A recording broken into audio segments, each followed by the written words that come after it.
Random explosion. Pow. Text. Yo, Frankie, I don't know if you could do that right now too. Pow. You know, like I just want Roxanne. pow, pow, pow, Roxanne. pow. That's Roxanne. Pow, pow, pow, pow. Thanks. That's my cousin, man. Big blood. That's big wow. shout out. For yeah, real? man. Bro, Yeah, just and make it then awkward. just to give y'all another spoiler, you know what I'm saying? Because again, y'all my brothers, and I don't even think I Oh, told wow. y'all yet. But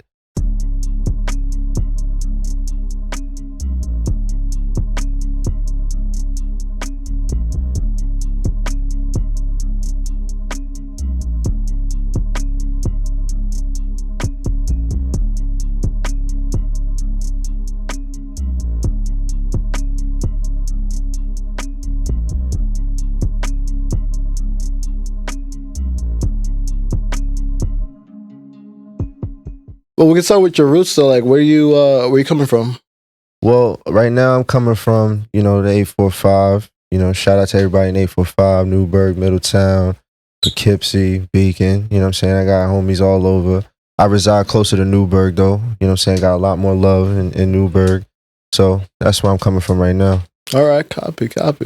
And you kind of been like making music your whole life, I'm guessing, or Yeah, like man. your family? Yeah, man. Music always been a part of my life, especially because of my brother. You know what I'm saying? My brother's been a DJ as long as I can remember, working through the radio station. So like seeing him work with like a bunch of different dancehall artists, it was like, nah, I need to do something. You know what I'm saying?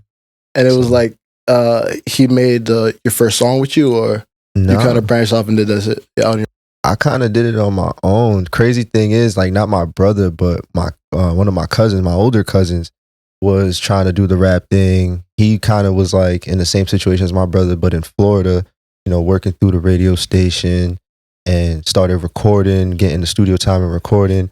And he had like a demo tape with a song that he made, and then like one of the last songs was like the beat.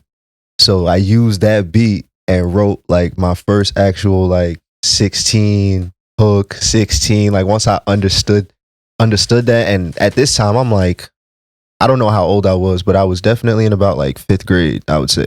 Gotcha. You know what I'm saying? So that was how like I started it all. Wait, hold on, you said 5th grade? Yeah. That's like, how old are you in 5th grade? You're like about I'm trying to think right like now. I would say like, 10? is that 10? 10 or 11? Something like that. I mean, that kind of would make sense. Nah, You know what I'm that's saying? fire. I strongly believe that, like, when somebody is like, when they grow up with music or something in their house is music, like the way that me and my brother grew up with, like, my mom and, she makes music, and then my dad, he plays a lot of Spanish percussion, congas, timbale. Mhm. So, like, it's kind of naturally in your blood. So I feel that, like, I see where you're Yeah. coming from on Yeah, that bro. type of aspect. But when did you think that, like, you wanted to go professional with it instead of it kind of going? Yeah, because I ain't gonna lie, like my whole life, as much as I wanted to be involved with it, I always looked at it as a hobby. So Yeah. like I didn't really start taking it seriously until college, I would say. Like as far as Right. like actually buying equipment, like real equipment, not just like any mic that I would find and record on before when I just felt like rapping just to rap. You know what I'm saying? Like I actually bought like equipment that I needed. God bless you. Bless you. Yeah. Yeah, manners, you know what I'm saying? Yeah. Peace and love. But yeah, so like I started taking it seriously in college after getting through like all my like, recommended or required rather, my required classes. I had to take a lot of electives, and I ended up falling into, taking audio engineering classes. So that's when I understood the type of plugins I needed, the type of programming I needed, and you know what I'm saying? I'm like, yo, I could engineer myself and really take this seriously, you know what I'm saying? So that's when I really, I would say, like, started fully invested in myself and trying to really push.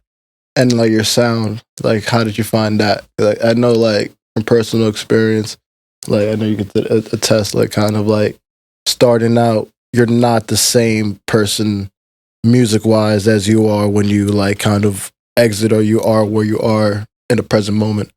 Yeah. So where did you think, or, Yeah, because I mean, clearly as much patois as I speak in my songs, you know what I'm saying? Like, it ain't the first language that come out. So like obviously it wasn't the first, you know what I mean? Like first I started off like really trying to rap, like especially in college.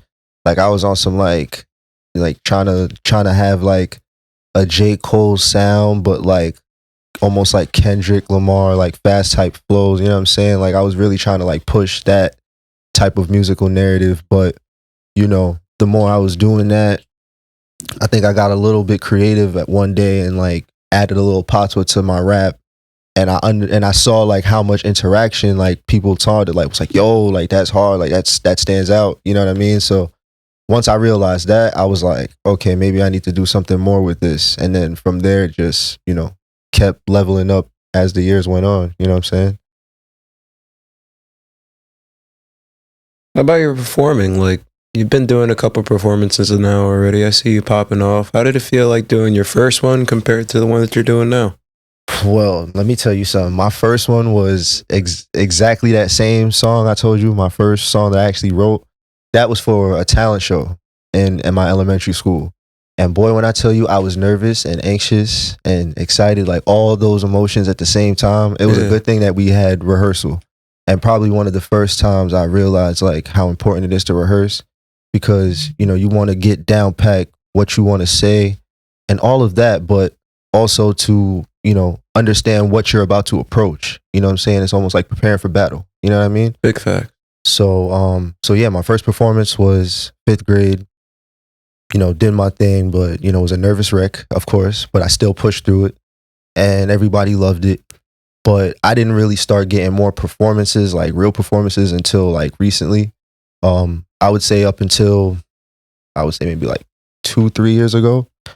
I would just do like open mics, you know what I'm saying? I probably had like 1 or 2 shows. One of them I did at my uncle's bar. Yeah.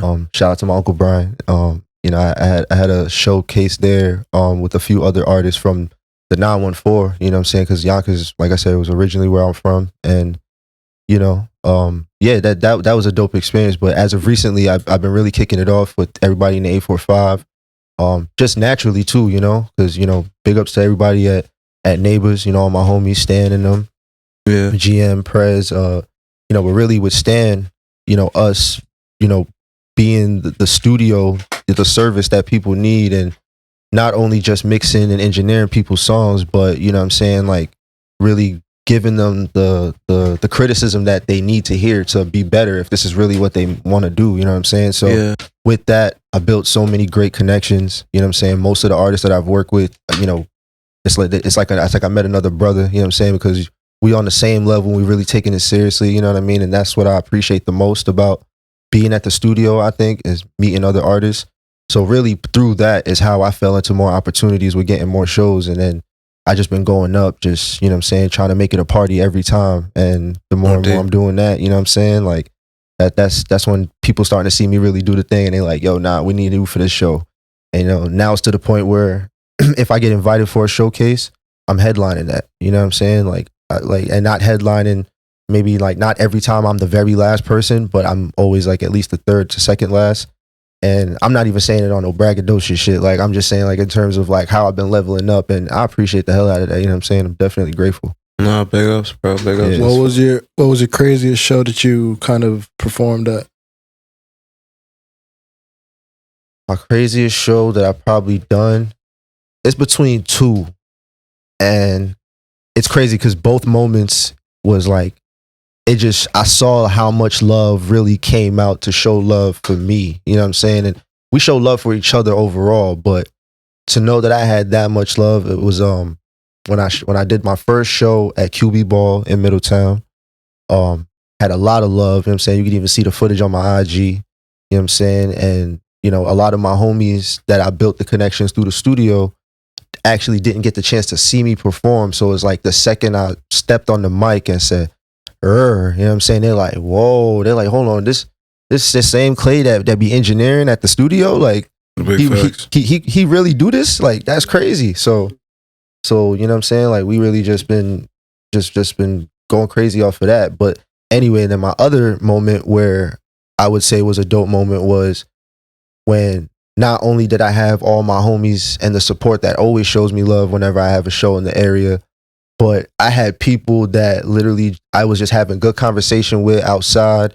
That's why it's very important to network, people. You got to make sure you network, because literally just from having good conversation with people like in and out the door, you know, at the event, you know what I'm saying? I get up on stage, they hear the song and they're like, oh, like this is, and then next thing you know, I got the whole, because, you know, it's a competition. It was the best 845 show. So it was a competition, but I had I'll never forget, I had the whole left side of the building, like standing on top of chairs, like going crazy, you know what I'm saying? And then that's far. and like towards the end of my last song, it was even to the point I'm like, yo, it's all or nothing. I need to win this, you know what I'm saying? And I mean, spoiler alert, I didn't win, but I was darn near close and still built a lot of good connections through it, you know what I'm saying? So I didn't fall too short, you know what I mean? But I ran in the crowd and was jumping up with them. All I remember, I just seeing flashes, everybody taking pictures, everybody pulling out their phones, like, and that's what I live for, you know what I mean? Those moments. So definitely, as far as most memorable so far, it's definitely them too. So you say you're living right now in the Newburgh area. That's cool. You think you're gonna end up going down to the city area? You know, I feel like Sway and Meech usually be talking about moving down to the city because it's easier to network and you have more time to like Very true. be able to perform and things of that nature. You think that like that may be a path that you're... Yeah, bro. Honestly, like I ain't got nothing against going to the city. I be in the city every now and then, like you know, because of work and you know what I mean. I'm 30 now, so responsibilities is a must. You know what I mean. Sir. Credit score is a must. You know what I mean. Sir, So I felt that. health is a must. You know what I mean. So like I'm definitely just been focusing on myself to make sure I'm in the right mental state. But when I can go to the city, especially if it's a nice day and I ain't got nothing planned, man, I'm calling my cousin and my other cousins. You know what I'm saying. I got family in the city, so it's only right. You know what I'm saying? Shout out to Yonkers, Mount Vernon, Brooklyn, like, and the Bronx, man. Shout out to y'all, because I got family all out in the city. But yeah, as far as like networking and stuff, I got a lot of people that I built good connections with. You know what I'm saying? Shout out to Don Julio. I actually did a couple shows in the city recently. I did one in Brooklyn, in Williamsburg, which was dope because I was just out in that area probably like maybe I would say it was been a minute, maybe almost 10 years ago. Damn, that's how you know I've been doing this for a minute. Almost 10 years ago. Nah, lie. Yeah, probably like 8. Yeah, almost 10, like about 8 now, maybe 8 or 7. But I was out there for like a rooftop event and it was like some artsy type, you know what I'm saying, place where like you walk in and it's almost like a museum and you walk up the stairs and when you get to the top of the stairs, rooftop party, waitresses serving mimosa. It was a vibe. You know what I'm saying? Like shout out to Williamsburg. Williamsburg be having a vibe. So to come back and see that they had this big open venue with this big stage. The speakers look just like the speakers when I used to go to when I went to concerts and stuff. Like I'm seeing the professional speakers. I'm like, oh, okay, this show's about to get you hype. Yeah, getting that hype up right now. Right. Yeah, but you know, I definitely did what I had to do, and yeah, I definitely look forward to doing more shows in the city. I've been doing a few, and like I said, shout out to Don Julio. He been the reason why I got that opportunity. So was that like your favorite venue, or did you have a better venue that was like, yo, like I know that one was nice, but yo, this one right here, nigga, like. I ain't gonna lie, that probably was my most favorite venue because it had a spot for people to go out back and smoke. You know what I'm saying? It had a spot on the side that was almost like a lounge area with like a different colored light, just like to set a different tone to let you know that it's a different vibe in this section. You know what I'm saying? And you can get comfy on the couch. And then of course they had the nice bar. They had an outside area you could step outside. Like, man, it was dope, man. It was dope. And no, Brooklyn be like having a crazy, like one time I remember that there was like this place called Rebel nightclub and it was in Bushwick. Shout out them. Yeah, shout out to Bushwick, man. I got homies in Bushwick. People I went to college with in Bushwick. So like when we went, it was me and my 3 friends and it was 4 dudes. We pull up to Rebel. It's about probably 12 o'clock at night, 11:45 around there. And the dude at the door is like, nah, like you can't come in. We're like, why can't we come in? He's like, because it's 4 guys and you guys are not going to buy a table right now. So, you know, unless you get some girls, you can't come in. We're like, oh snap. All right. So then we go literally around the corner and on the same building, there was this place called the Back Room. Okay. And in this place, there was like, you walk in and like in the entrance, like there was like there's no roof. So the entrance is like a nice little garden that's all red. And there's like a couch there and there's mad people just smoking weed. Because, you know, everybody 2023. Williamsburg is hippieville, man. So everybody's just chilling, smoking right there. And then you walk a little bit more and then you walk downstairs and there's like a flower wall. Like mad flowers on the wall and shit. And then when you walk downstairs, you make a left and there's like a dark disco. And there's just like mad, I guess, rejects of like the top and then right, you could see like in the corner that there's a door, that there's a ladder or like a door way that goes up to the top to like, you know, the Rebel nightclub. Right. And then everybody's just chilling there, like having a good time and shit. And honestly, that shit look lit. Like, yeah, Rebel might have been cool, but like, and it was cool because I eventually went back to it like for brunch one day. But it was just like, you don't, like, there's always something to do. Like up here in kind of upstate, you kind of get like, you know, if one bar or two bars are closed, you're like, that's it for the night. Mm-hmm. You're going back to the crib and shit. But yeah, well, yeah. I mean, it's still a vibe though, man. That's what I'm saying. Like Williamsburg, you go out there and you think nothing's out there until you get an address and it's like, yo, go here. And Facts. You walk in and it's the most beautiful thing you've ever seen. You know what I'm saying? You like, yo, thank God I came here on this beautiful day. Facts. You know what I mean? Like, so that's just New York City for you at that too. Word. So you talked about a little earlier, a very good thing of saying being responsible. Very nice. I like that. Mm-hmm.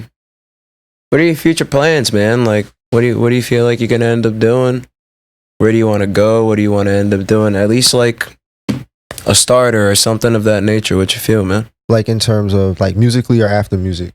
Musically and after musically, both. Okay, so like overall, I mean, I definitely want to keep giving back to the youth. You know what I'm saying? I realize how important that is. Like there's a lot of, and I don't mean this in no disrespectful way because I come from one as well. You know what I'm saying? And I don't mean it in a disrespectful way either. If my mother ends up seeing this, it's facts. But I come from let me see if I can even find a better way to put it. But let's like, I would just say a difficult situation. Every kid, every individual, like with their parents and just family issues in general, there's so many things that like affect kids, and sometimes even with all they deal with, they don't have something positive to like look forward to and to try to like learn to see past that. You know what I'm saying? And I didn't realize how important that was and like how blatant it is nowadays, you know what I'm saying, until I started working with the Y, you know what I mean? And that's why like I'm really gonna like try my best to do more for them. But other than that, you know what I mean? Like I also have a great love for animals, specifically dogs. You know what I'm saying? I've learned that there's a lot of dogs that need assistance. So like, you know, when I get down the line and I could do things like that, I want to help animals. I want to help nature. I want to do like, you know, get into like farming, you know what I'm saying? Like things like that. Because the things like that is very important and I don't think we do enough of it, or at least not from what I see. Because I know that there's a lot of celebrities that do give to the community and do things like that, but they don't do it for the publicity or the newsletter, you know what I'm saying? They do it and they'll even tell them like, you know, sign this to say you won't tell anybody that I did this, but here you go. You know what I'm saying? So shout out to y'all if y'all do that, because, you know, I've heard of certain actors that do that, so I could only imagine what people beyond that do that. You know what I mean? Yeah. Humanitarian aspect of life is like, it's something that's kind of fleeting with, you know, the more connected to technology we become kind of like a little more disconnected to like the way of like how life should be and right. Why people used to, you know, live up to like 120 like effortlessly. You know, we talk about, you know, so much of, you know, being with yourself, but like I feel like a lot more people need to like, you know, go on a nice day to the park and walk on the grass with your bare feet, do some Tai Chi. Bro, and when I tell you sometimes that be all you need, man. Yeah. That be all you need. Me, I don't live by the beach, but I do have a decently, I would say, I say a nice, some people may say decent, but I say a nice backyard. I got plenty of grass. Would you, real quick, would you like kind of connect yourself or kind of say that you're of Rastafari kind of belief, or? Not for nothing. I have studied a little bit. I've dipped and dabbled a little bit. Yeah. You know what I'm saying? Studied some prayers and things like that they do. But I've never, I haven't gone too in depth, but I've learned enough to know that when I really want to take it seriously, I'm probably going to have to cut my hair as much as I don't want to. Why is that? I thought because they just live by certain codes and guidelines and rules, you know what I'm saying? And they look at the they kind of have a similar Christian belief, Yeah. but just in a different way, like, and kind of, I would say, in a more serious way. You know what I'm saying? Like, down to your diet. Like, your diet is a lot more strict. You know what I'm saying? Like, They kind of Old Testament with it. Basically vegan. You know what I'm saying? Only meat you eat is fish. Like, you don't eat you don't eat chicken. You don't eat beef. You know what I'm saying? You darn sure don't eat pork. But why cut your hair? I don't understand. Cause it's just like me. Like, as much as I try not to eat pork, I'm nobody's perfect. I've had a few slip ups, especially for pepperoni. Like, even though pepperoni's not 100% pork, there's pork in there. There's just certain things I can't let go. But me knowing that I ate that, like, it'd be like, okay, well, you gotta, cause the pork you ate it's like tainted in your energy. You know what I'm saying? Your hair carries energy, and in their belief, they're like, yo, like that's in your hair. Like, you're not pure right now. You're right now, you did, like, everything you're doing is just kind of like almost hypocritical. You know what I'm saying? So if you really believe in this, you cut your hair and you restart and you let your locks grow back. It grew once, it'll grow again. You know what I'm saying? I've heard stories of Rastas who messed up against the religion, and they take it seriously. They'll cut their hair and start over. You know what I'm saying? If you mess up against the religion, you have to cut your hair. That's one of the rules. I don't know if there's any other rule, but from what I know, that's one of them. Actually, I can see that, because then I guess if you mess up or you do something like sinister like that, they feel like they can't forgive. Right, because this is part of your identity. In your hair, Exactly. No bacon? No bacon. Definitely no bacon. Oh my goodness. No bacon. I do turkey bacon all day if I want to have a BEC. You know Oh my God. I do TBEC. Turkey bacon, egg and cheese. Yes, sir. Salt, pepper, ketchup, some hot sauce. Oh my goodness. Yeah, no, the vibes. Is it? But I feel How like is that's turkey good though, bacon? because like a lot of things that Turkey you bacon eat, fine. yeah, a lot of things that you eat, man, like what you eat is what you are. But Yeah. I feel like just traditionally, because at the end of the day, too, it's perspective. Because traditionally, I feel like my tradition as a Puerto Rican is, eating pork, eating rice and beans, eating chicken, and like a lot of diets would look at that like, yeah, that's not like, the right way to live or whatever. But, Right. The way that we look at it is like, this is what our ancestors had. This is what we made. That's why a lot of food, that a lot of stuff happens, like soul food, like the pig feet. Like, That's right. Bernina's pork, no? it's pork shoulder. Oh, Yeah. man. How could you? Oh, my. Nothing against Russ, This nigga turned up. I'm But- turning up with you. Sorry. But Yo, you don't understand. My mom's Jamaican. You know what I'm saying? Word. So when my mom throw down, she throw down. She be broiling the jerk pork yo, in my face. I know for And sure. and as much as she knows, I'ma tell her no. She always tempt me, and I know she be like trying to test my G. You know what I'm saying? She be like, "Sure you don't want something?" Like, Mom, I'm trying to be a Rasta. No, you know what I'm saying? I don't want that. I'm good. So, damn. But it's tough though. It's tough though because I don't know how I'm gonna stop eating chicken because it easy for me. It easy for me enough for eating no red meat. Like I don't have to eat steak all the time. I don't have to eat bacon at all. Like as much as I love the smell of bacon, nah, lie, because I make bacon sometimes for my dog. You know what I'm saying? Word. I don't know. Sometimes it's like, dang, I want a burger. Steak, you know what bro. I mean? Damn. Huh? Steak. You letting go of steak? Yeah, that's tough. And steak expensive anyway, dog. It don't matter. It's not all see if the steak money is is it. expensive, my brother. Go to shopping at Hannaford's. No, you right. You get a steak for a way better price and just go home and make that how you want it. But Regin, I'm good. Yo, so we gotta bring it back. We gotta bring it back. All right. So what's your least favorite part of being a musician?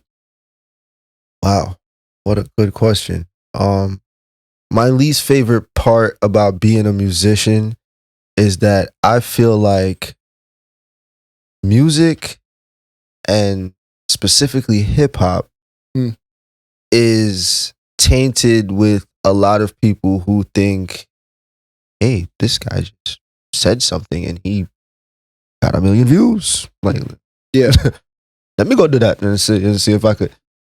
And that annoys me, you know what I'm saying? And it's honestly been something that has been kind of like building up and becoming more and more of like, you just see anybody trying to rap or anybody trying to make music, and then by next year they not making music no more. You know what I'm saying? Like I always say that. I'd be like, yo, I wonder who I'ma still see making music a year from now. Every year I think that.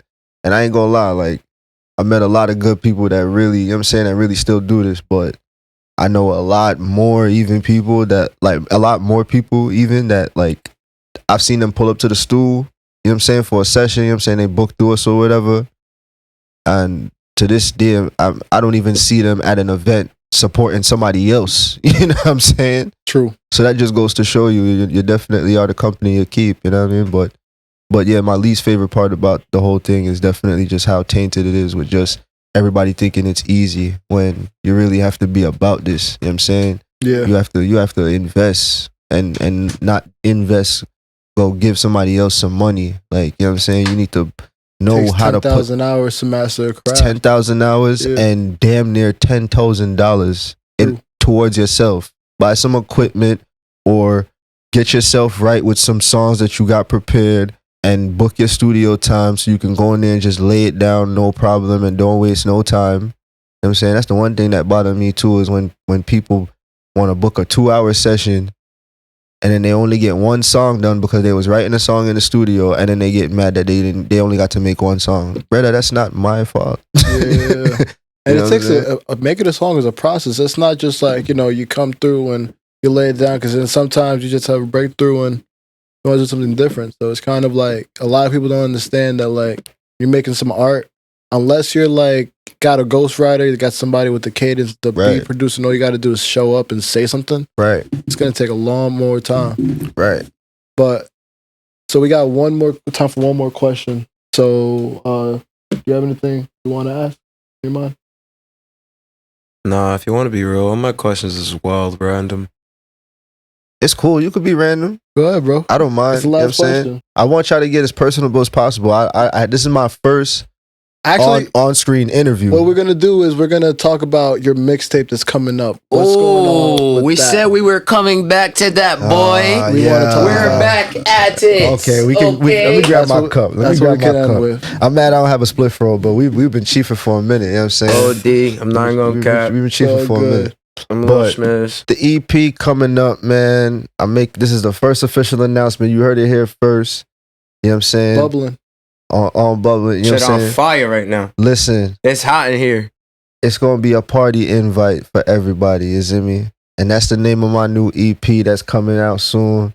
Party invite. Party invite for everybody. It's a party invite for everybody, yo. And that's exactly what I'm trying to make this every project. Single platform. Get that in stores or... I'm gonna keep it a stack with you. There's no date yet. Okay. But it's coming soon. I just want to make sure I get everything rolling properly, make things look professional. You see me? I said. Gotcha. So just know things is getting done. As far as I'm gonna do the DJ Khaled as far as the percentage. Don't Drake us here. No, I'm not Drake. I'm not drinking you. Don't Drake us here. Why would I do that to my brothers? I'm just saying. Y'all my brothers. Drake says I got an album coming out May 16th. And then it come out in July. I know. What's going on? But that's why I'm not going to cheese you, and I'm not about to give you some random date I'm coming up with right now. I don't... Nah. Claybourne don't move like that. Isn't that Go ahead with the DJ. You gonna give the DJ's Khaled scale? So the DJ Khaled scale, I'm gonna say the album is 80% done. 80%. 80% done in terms of getting it ready and submitted and all of that. 80% done. They don't want us to win. The songs are done. I will tell y'all, the songs are done. The songs are selected. You know what I'm saying? The songs are mastered. It's just I need to get everything else in order. So we can find Doja Cat on there. Or no, dog. You're gonna get it's a whole fresh new bread. This mic can't hear me. Y'all gonna get fresh songs, fresh tunes, songs that the only time you will hear these songs is if you came and see me perform at my shows. That's the only time you will know some of the songs on there. Tunes. But even if you came to every single one of my shows, there's still gonna be some tunes on there where you know have I hear. So it's gonna he said fresh tunes. Fresh tunes. That's it. Shit, I have to make another EP and call it Fresh Tunes to Blow. Right.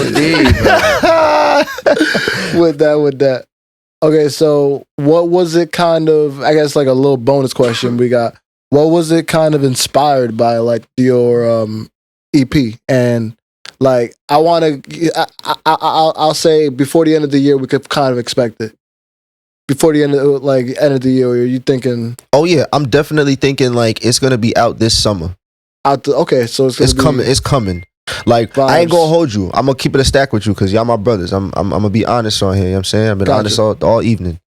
Like it was supposed to be prepared to drop either the end of this month or beginning of next month.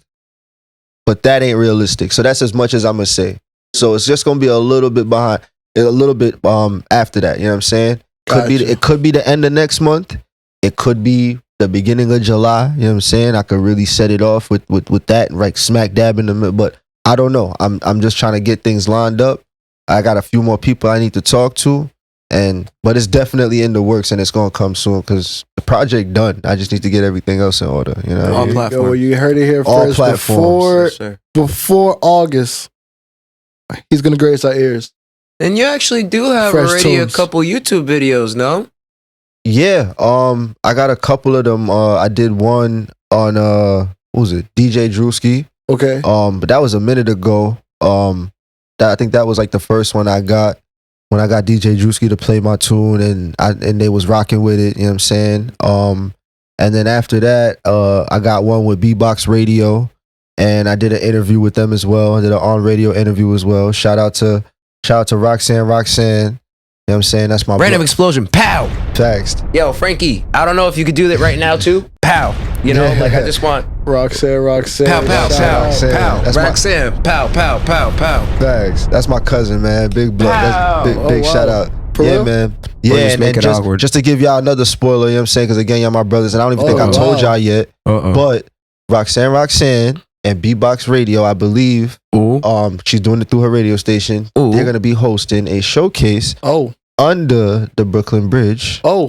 You know what I'm saying? So, and I'm gonna be a part of that. And I'm only sharing that because she told me it's official. She's just getting the date and you know what I'm saying? All of that.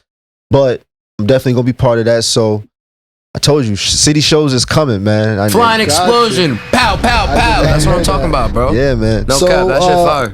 So tell us where we can find you. Tell them where we can find you and Yo, that's really good. I was gonna tell him that too, bro. OD. Let us know. Yeah, bro. It's important. It's important. Yo, listen, you don't know. I Claybourne the MC, and I'm sure y'all gonna have it written down here somewhere. You know what I'm saying? Yeah. Do that So, too. We'll probably do Listen, it under the finger. You can find me on Instagram. You can find me on Twitter. You can find me all on SoundCloud. But besides that, I'm not no SoundCloud rapper. You can also find me on all streaming platforms. That's iTunes, Spotify, freaking Google Play. The You can whole find me on thing. Tidal. Title too? Every blood clot thing. Oh, man. You see me, I said everything. You can find me upon everything. And then I'll check out my YouTube too. Subscribe to the channel. You see me? I got videos on there. I got a few music videos on there. The one everybody loved, the Doja Cat and the not Doja Cat, the Doja and the backseat and the Hottie too. I was about to say Hottie fire, boy. That Miami is crazy. Nah, chill. You spoiling, dog. Oh, sorry. Dang, man. Listen. Sorry. That's crazy. Sorry. Did you hear that one? I did. We're gonna cut that I did out. not actually. We're gonna You cut ain't hear that out. one. That's a cat. Nah, it's okay. You can let it drop. Screw it. You can let it drop. I told y'all, man. This is my blooders, man. This is my homies, dog. Are we just This is my doing bros, Yeah. brother Are we from just another doing that? mother. I mean, yeah. So, Alright. tune in next time on Bubbling to see who else is bubbling under the surface, about to blow. This would have been Swayze, Clay, and my boy Bobby Got Coolin'. We out. And catch me on Deuces. Pop Up TV podcast too.